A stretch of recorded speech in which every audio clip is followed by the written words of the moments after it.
I've got Jeff Babushkin from the US, from Connecticut. So, first, just give us your backstory. Where were you born? Born in New York. Yeah. You could probably tell from my accent. Yeah. Had an uncle who was a dentist, which inspired me to become a dentist. Is that right? I practiced in Connecticut, went to the the Ohio State University, the College of Dentistry. Been a practicing dentist for 31 years. How does it work? If you qualify in Ohio State, you can take a board of somewhere else? You take a board for the Northeast region of the U.S. and you get licensed. So if you wanted to work in LA now, you couldn't without I taking could not. more I'd exams? have to take more exams, correct. And are they tough? They can be tough. Really? They can be quite a challenge. So you couldn't move to LA easily? Well, at my age, I could move. Okay, you're right. I've been doing this a long time. All right. So tell us a little bit about I can see the AACD. So I'm an accredited member of the American Academy of Cosmetic Dentistry, which is the precursor to, obviously, to this organization, which kind of spun off from it. Sure. And it's quite a challenging and arduous Go road. through that process of accreditation for someone who wants to do it here. Yep. I don't know whether you're aware. I think they've based it on the accreditation process over there. I'm not sure of the exact what you have to do I think here. they've based it on that. But some people want to do both. There's one or two guys who want to do both. To Tell us about the American one. To be an American Academy of Cosmetic Dentistry accredited member, you have to successfully pass an exam. Yeah. You have to take several workshops. Yeah. You have to show 5 different cases that you document to get put up against very scrupulous criteria. Yeah. Then you have to pass an oral exam. Which is the hardest one of those 5? To do direct composite veneers on the upper anterior tooth. Tell me you're a enamel user, is that right? I like Renamel. He's a enamel user. That was not the composite I used for passing my boards. I used Empress Direct. Perfect. With a little core whitening. Good. Yeah, how's Rod? Did you meet Rod? I've met Rod at trade shows. Yeah. He's an interesting character. He's a good guy, clever guy. Clever. Yeah. Interesting? Yes. Definitely. Tell me about your actual practice. How many rooms is it? How many? So I have 9 operatories. Yeah. 3 practicing dentists, 3 hygienists, all the time. And you work 2 of those chairs yourself? I do. And the other guys do as well? Correct. We kind of rotate through. So in a day, how many patients walk through the door? 40. For all of those operatories? Yeah, probably we were talking 45. about this last night about space issues. Might be more than that. Quite honestly, I focus on my own schedule. If you had a 9 operatory practice here, Yes. maybe 200, 300 patients a day that's crazy. going through that. That's sort of crazy. That's So the hygienists see 1 patient an hour, That's more typically. like it. That's more. So 7 to 8 patients a day per hygienist. So that's 24 patients. And I will see typically anywhere from 2 to 10 people in my own chair.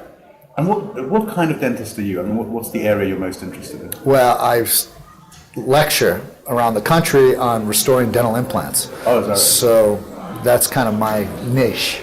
And within implantology, is it a niche within a niche there? Yes. So there are dentists that place implants, which I did in the early 90s. I've been a fellow of the International Congress of Oral Implantology since '92. But what I lecture on is achieving aesthetic results. How you can biomedically replace a missing central incisor without you knowing it. So the soft tissue, It's all about the soft emergence tissue. and all that. Yes. Developing how to contour it with your provisional and how to work through it that way. And so, I mean, that seems to be the biggest challenge in all of implantology. You know, the ceramics are really good. Yeah. So your ceramics could mimic the white. Yeah. It's getting the pink to look like the other pink. Yeah. And remember, an implant is a circle, Yeah. a small circle, versus a tooth which is pyramidal shaped or triangular shaped. Yeah. So it's getting to that shape to hold the soft tissue that And matters the most. provisional is the key there, is that right? Provisional is the key. And that's what my course is on. So That's what one you do. day when you come to the U.S., That's what you do. I'll give you my hands-on That's experience perfect. to teach you how to shape tissue. Perfect. So what would you say, when did you get into implants? Like, when was the first time I you placed in? took a AAID, American Academy of Implant Dentistry, maxi course in 1991. And it was given at the base of the World Trade Center Right. at the Vista Hotel. Wow. And we do our surgical training at Brookdale Hospital. So that was a long time ago, and the world has changed drastically since those days. Yeah. How many do you think you've placed? Hundreds. I stopped placing implants in about 1998, though. All right. My practice became very busy, and quite honestly, it became more about developing the site than placing the implants. So you had to become an expert in bone grafting and soft tissue grafting, and my skills were really in prosthodontics. So that's kind of where I gave up that part of the practice and refer out to specialists that I work with. Do you still see some of the patients that you placed those? Of course. So is peri-implantitis a big issue, as they're saying? Peri-implantitis is a big issue.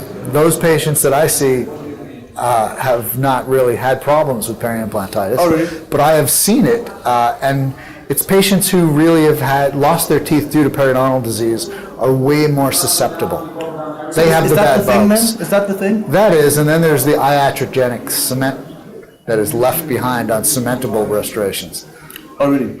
Which dentists are causing peri-implantitis all the time. So the thing is, I mean, if you've lost the tooth in the first instance, other than some accident, right? Trauma, caries, it's another reason. Yeah, but peri is probably one of the main reasons people have lost teeth. Correct. So then they're more susceptible. Are we saying that it's a giant sort of time bomb that's going to hit us all soon? 100%. Really? 100%, yes.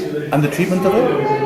Is to be determined. Really, is that right? I would say there's a lot of treatment out there, a lot of different ideas of how to treat it. But if you look at the surface of an implant, it's kind of like an English muffin, right? Yeah. How do you clean an English muffin? All those nooks and crannies, you know? What would you say is the best decision you made in your professional career? Bringing my wife in as my office manager, in case you're watching, honey. Second best decision.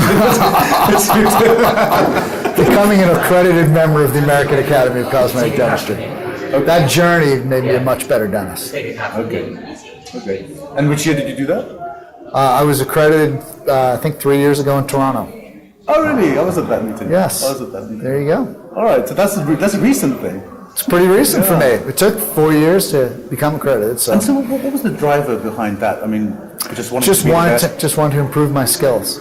There's no reason for you to want to be that other than, like, there's not a marketing thing. I did it for my patients, really. And the greatest satisfaction I get as being a dentist is a happy patient. So you're doing composites and all general dentistry on your patients as well as all the other high-level stuff.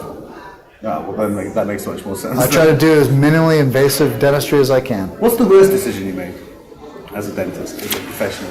That's a good question.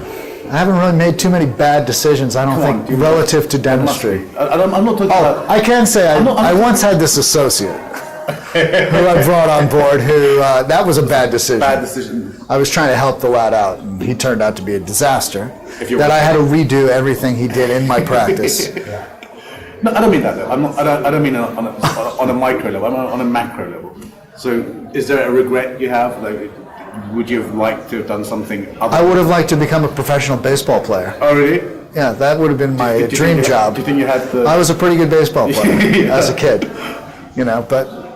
Other than that, so professionally you feel like there wasn't another direction you could have gone? Or I think dentistry was the perfect marriage of art and science for me. So I have a little bit of artistic talent and but within dentistry, did you maybe want to do multiple... specialties? No, multiple practices? Never. So you have that one it's really hard to do multi-specialty practices and do it well. Yeah. You know, then you're counting on other people to replicate what you do. Yeah, that's true. And I don't different really skill set, right? Different skill set. Yeah. You under the camera. So, London you've been before, I guess? I've been to London several times. I love London. And one of the driving forces for me being here. That and my comrades here. The colleagues from London, the Business Academy. Who are you? Shamik the Freak, Dazza Mataz, Nish the Kanish. Great guys. Nish the Kanish, if you're watching this. I love that guy. It was a good night last night. Manrina, all the Enas. Excellent. I like it. Excellent. Well, great to speak to you. If someone wants to connect to you, what's the best way? bushdds@gmail.com. Brilliant. Thanks so much. You got Thanks so much, Jim. Hopefully you got something. 2 seconds.